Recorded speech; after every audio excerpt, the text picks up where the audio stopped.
titignan mo yung pupuntahan, di pa parang malayo, pero pag lilimunin mo yung pinanggagalingan, malayo ka na, hindi mo malalaman kung hindi ka susupok.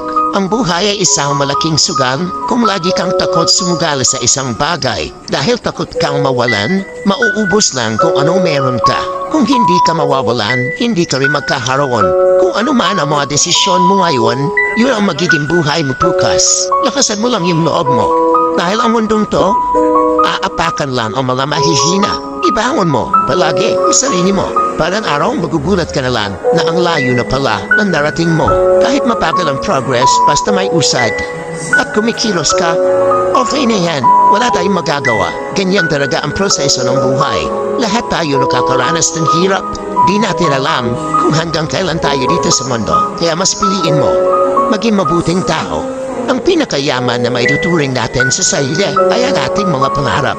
Napaganda ka abutin yung mga pangarap mo, hindi ka maghihirap kung lagi kang may pinagdaanan sa buhay or pagsubok. Ruwe pa lang yan na isa kang magiting na sundalo sa mga pagsubok.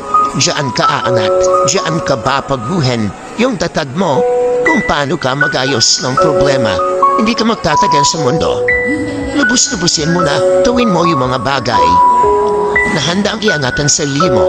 Huwag mong isipin yung mga sinasabi ng iba at huwag na huwag kang panghihinaan ng loob dahil lahat ng tao ay may iba't ibang desisyon at iba't ibang sitwasyon. Huwag ka lang mawala ng pag-asa, hindi mo naman kailangan madaliin lahat. May proseso ang bawat ganap mo sa buhay. Alam mo kung ano yung nakakapagod? Ang palaging patunayan ng sarili mo sa ibang tao. Sa mundong to, piliin mo ang hindi magarbo. Keep it low-key ka lang. Simple na kahit na alam mo meron ka, hindi ka babaguhin ng pera kasi lahat ng yan ay isang pansamantala lang. Pagpatuloy mo lang, kung may pangarap ka, makakarating ka.